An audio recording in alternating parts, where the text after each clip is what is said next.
Cordial saludo. Nuestro grupo es el F, el cual está integrado por mi compañera Erika Elizabeth Carreño y quien les habla Yesenia del Pilar Sánchez.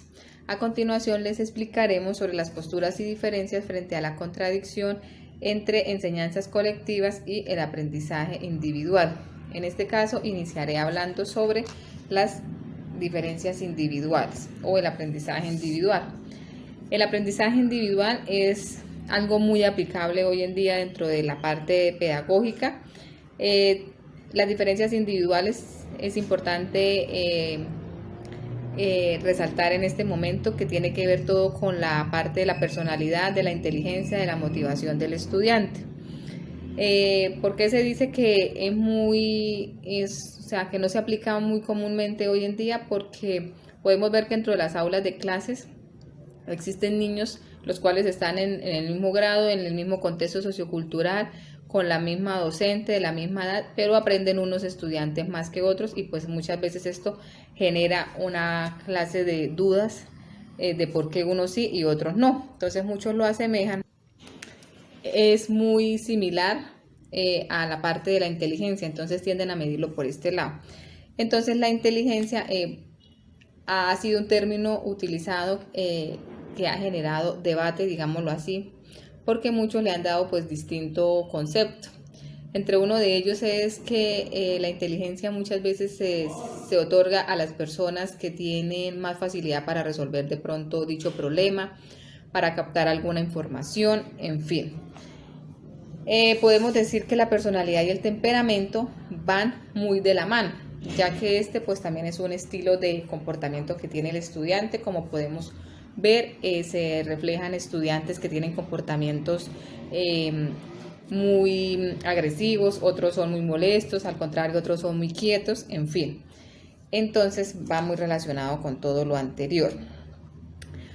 Podemos hablar también que otra diferencia individual son los estilos cognitivos y los estilos de aprendizaje. No es que se diga que tenga que ver mucho con la parte de la inteligencia, pero sí tiene que ver bastante con la parte del aprendizaje. Estos términos son utilizados básicamente por docentes y psicólogos de distinta forma. Por ejemplo, los docentes a menudo utilizan estilos de aprendizaje y los psicólogos utilizan procesos cognitivos. Los estilos cognitivos se entiende que es el procesamiento de información que usa el estudiante durante su aprendizaje. Y los estilos cognitivos se dividen a su vez en dos grupos, el cual es el impulsivo reflexivo o el profundo superficial. El impulsivo reflexivo es donde el estudiante es rápido y suele cometer más errores debido a su misma impulsividad. El estudiante reflexivo toma más tiempo para pensar, establecen sus metas de aprendizaje.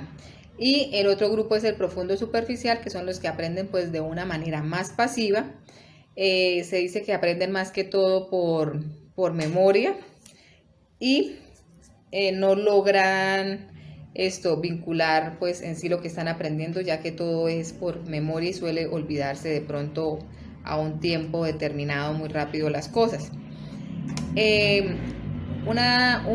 Como un parámetro entre lo que es el profesor y las diferencias individuales en este caso, muchos profesores pretenden enseñar dentro de sus aulas de la forma como a ellos les enseñaron, ¿sí? Porque quizás ven que esto es un método que de pronto sí les va a funcionar, pero no se dan cuenta que el ritmo de aprendizaje de todos los niños va de distinta manera, que todos son pues individuales, como decíamos al principio del título, todos tienen sus diferencias individuales. Entonces el profesor tiene como función ayudar a sus estudiantes a aprender, a facilitar el aprendizaje, hacerlo de una manera más emotiva para todos los niños y tener presente que ellos son únicos y que por esto este aprendizaje pasa por distintas individualidades. Las diferencias individuales, por eso se ha dicho que es un reto muy grande para todos los docentes y que todo esto puede tener o puede conllevar a un éxito al estudiante, más que todo si aprende por su propio estilo. Su rendimiento sería más eficaz y generaría un clima de estudio más agradable, aumentando así de esta manera pues una motivación para poder aprender. Bienvenidos. Continuemos realizando o presentando nuestras posturas y diferencias entre las enseñanzas colectivas y los aprendizajes individuales. Para ello quiero hacerlo a través de un ejemplo. Todos conocemos la riqueza proteínica que tiene un huevo, la papa, el queso, el pimentón. ¿Qué tendrá que ver todo esto, estos ingredientes, todo este ejercicio en el cual nos encontramos en este momento, con lo que queremos expresar respecto a las enseñanzas colectivas y los aprendizajes individuales? Podemos ver que cada ingrediente en sí mismo es una individualidad. Pero ¿qué sucede cuando queremos integrar estos elementos en un solo espacio? El aula de clase. Bien, para todos puede ser muy rico comernos un huevo batido. Pero ¿qué pasaría si este huevo batido se le incorporan otros ingredientes? Llamemos a este huevo batido uno de nuestros estudiantes y a los demás ingredientes los demás compañeros que están junto con él en el aula de clase. Bien, mencionábamos hace un momento que muy probablemente a cualquiera nos gustaría comernos un huevo batido. Pero ¿qué pasaría si integramos todas estas inteligencias en un mismo espacio?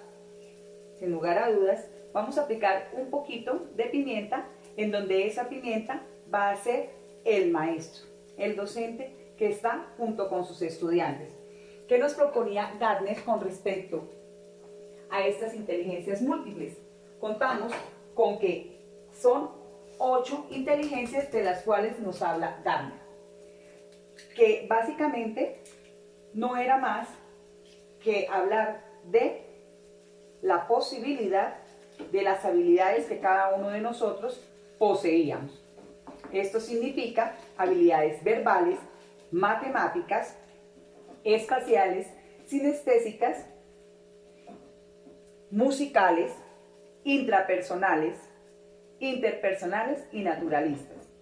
Más adelante, Brass y otros en el 2010 nos van a hablar de la importancia que tiene el entorno y la naturaleza, o la herencia y la crianza.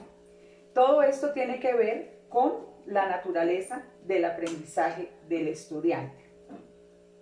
Pero, en últimas, ¿para qué nos beneficia toda esta situación? ¿O cuál es la finalidad de este proceso educativo?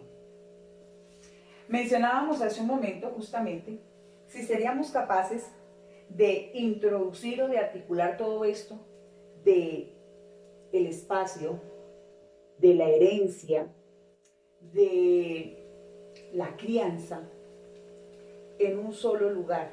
Sí, se llama el estudiante. ¿Cuál es mi posición y cuál es mi postura respecto a esto? No siempre todos vamos a tener la misma posibilidad de criarnos en entornos favorables. No todos vamos a tener las mismas inteligencias, pero sin duda cada uno de nosotros tiene una inteligencia que le va a permitir desarrollarse y desempeñarse en el lugar en el cual se encuentra. Ahora bien, será necesario discriminar cuando un niño no posee una habilidad determinada. Considero que es mucho más interesante cuando podemos conocer esas individualidades que ellos pueden desarrollar, si les permitimos que ellos exploren su entorno, si permitimos que ellos exploren su espacio, si permitimos que ellos puedan compartir junto con sus demás compañeros las habilidades que poseen. Podemos encontrar, y decía Gardner, que muy probablemente estas habilidades, cuando se tienen muy desarrolladas, pueden aparecer en dos especies o en dos tipos de personas: los superdotados y los idiotas sabios. ¿Qué significa estos idiotas sabios o estos sabios idiotas? Que son personas que tienen algún retroceso, que tienen alguna limitación mental, pero tienen una capacidad enorme y desarrollan habilidades en otros ámbitos. Ejemplo, los niños con síndrome de Down tienen la posibilidad de desarrollar todas sus capacidades todas sus habilidades desde la parte musical, pero muy probablemente no le va a ser fácil la parte verbal y la parte matemática. Considero que para poder explorar este mundo maravilloso del aprendizaje, de las inteligencias, es necesario tener en cuenta también que los chicos tienen una manera o un proceso para poder integrarse desde la inteligencia. ¿Que cuáles son? Son el pensamiento, la personalidad, el temperamento y los estilos de aprendizaje. Pero hay que reconocer que todo esto es posible si hay un elemento ajeno a ese proceso llamado educador. ¿Por qué ajeno? Porque el educador o el maestro definitivamente no va a poder promover la inteligencia en el estudiante desde la parte de su herencia o naturaleza, pero sí desde la crianza. Aquí vale la pena rescatar lo que diría el candidato a doctor en educación de Costa Rica, el profesor Nelson Rubén Martínez Reyes. Él menciona que es sumamente necesario que el docente cumpla una función motivadora en sus estudiantes, es decir, que les debe facilitar y posibilitar el aprendizaje.